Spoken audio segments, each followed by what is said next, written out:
3 seconds to decide, surrender or die. The terrorists grabbed us through the window, yelling and shouting, "Jihad, jihad!" My brave daughter grabbed her 2 little kids back from the terrorists' hands. They handcuffed me and pushed us all into their car, still in our pajamas, and we were taken barefoot as hostages to Gaza. You cannot even start to imagine what it means to be a hostage held by terrorists. Total dependency for every human need, 24/7 control of every move and action.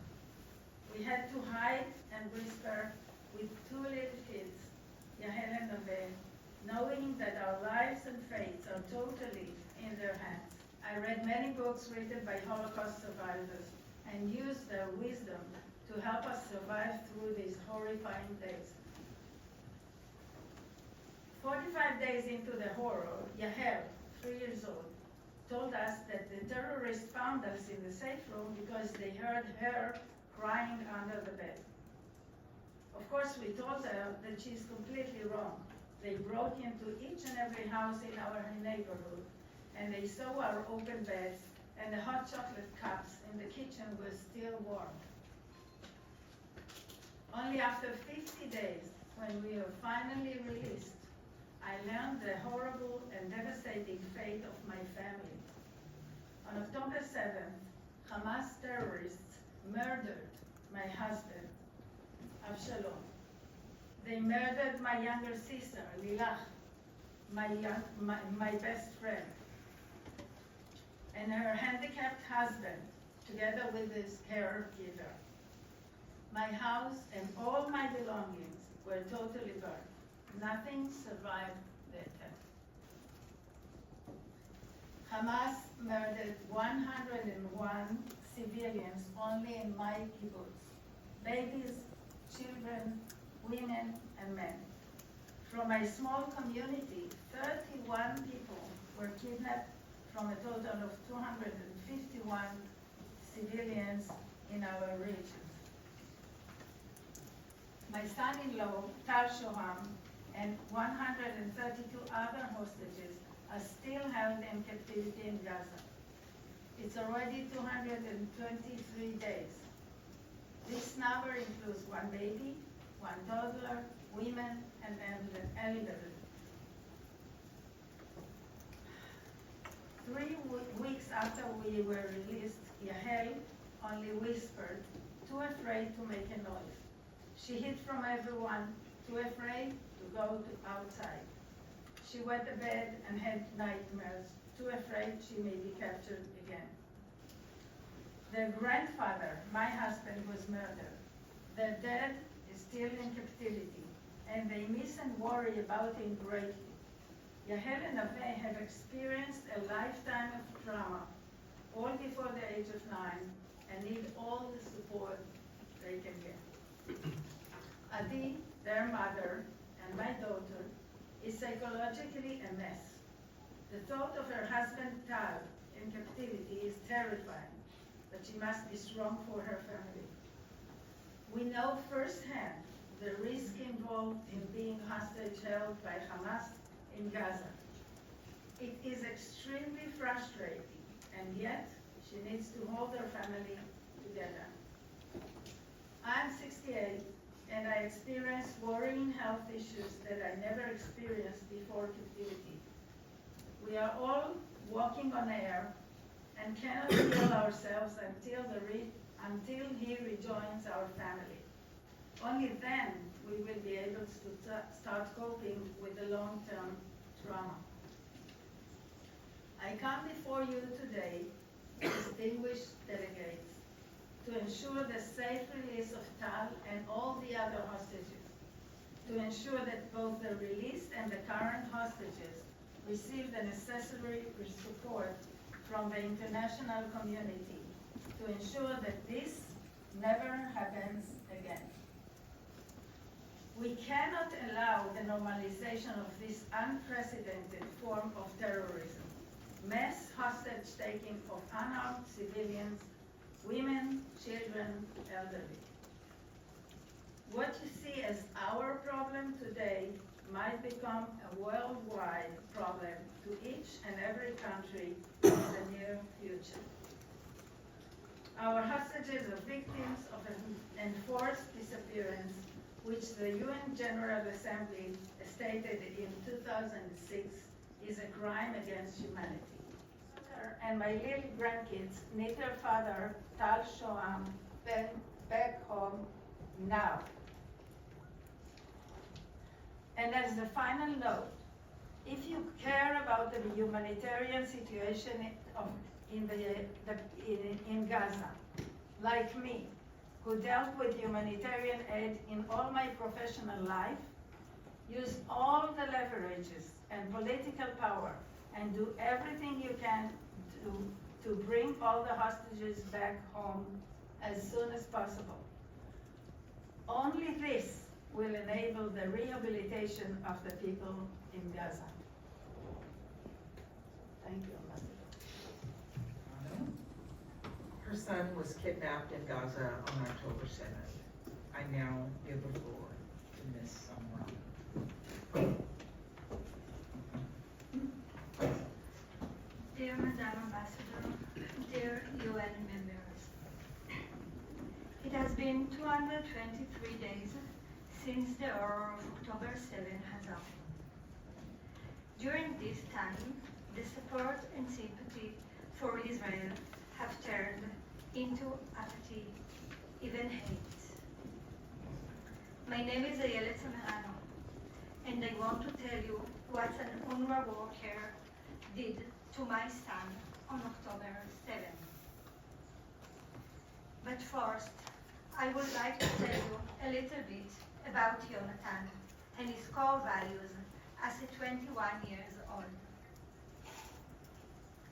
The young people who participate in events like the Nova Festival advocate for freedom, democracy, and accepting everyone as equal.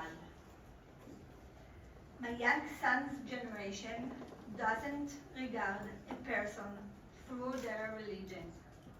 They doesn't regard them through their sexual orientation or race. They just want to live a peaceful and happy life. My son was not armed. He was not in combat. His only weapon were his smile, his happiness, and his charm. Jonathan was full of life, always smiling, always joking. Even now, we find it impossible to associate him with words such as tragedy or murder. He did everything with joy, and people always sought his company, his friendship. Jonathan is life, and life is Jonathan. An UNRWA worker kidnapped my son, a social worker, employed by a so-called humanitarian organization under the umbrella of the UN. How can someone who works for an organization that claims to do good do something so cruel and inhuman? Do something? How can the UN pay this man salary? A man who dragged my son's body on the ground and then snatched him as if he were a prize into Gaza.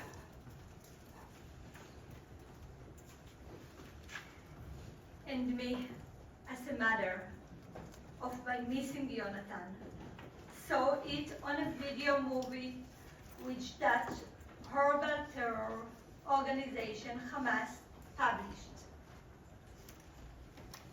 How many more lives have been ruined by this person? tossing my son like he is not even a human being. Are there any other hostage held by UN employees? Even as we're speaking right now, is it the UN who is holding my son captive? Do you know where he is? I'm asking you, and I'm asking you to bring him back to me. I'm not an investigator and cannot answer these questions. I'm just a mother who lost what is most precious to her in the world. I need the world to hear my cry, a mother's cry.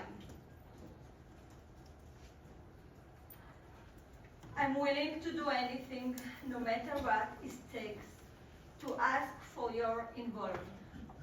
Please do not turn a blind eye to the plight of Jonathan and other 132 missing people.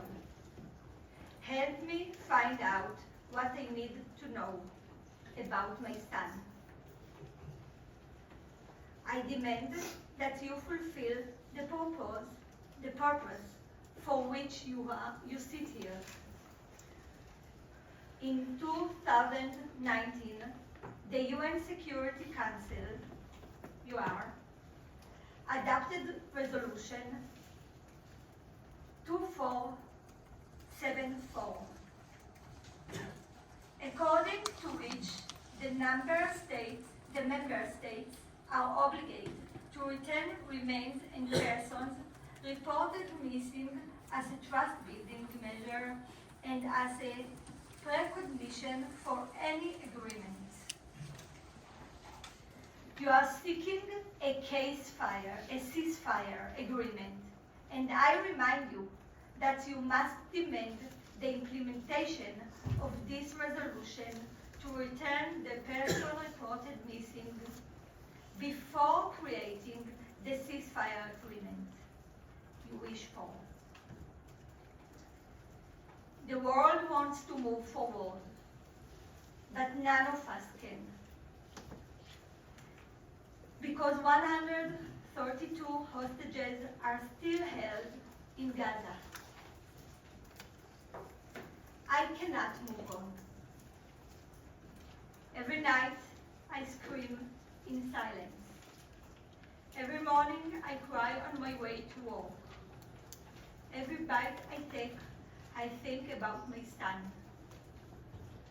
And I live like that through each day, over and over again. Most of you have children, grandchildren even. Can you imagine one of your colleagues brutally dragging them away from you? I was raised on the belief that the Red Cross, the UN, and similar organizations are there to provide help, protection, and relief. My soul is shattered for there when I know that a UN employee has taken my son at his darkest hour, has murdered him, and is even preventing me to know where he is and when will he back to me, so I can give him the last kiss and hug, so he can finally rest. You, as part of the UN, who no doubt joined this organization believing you are moral people, how can you favor terror over morality? Tonight, as you settle for a nice dinner, or perhaps later, as you tuck your children in for the night, I ask of you to remember my Jonathan. A basic wish of a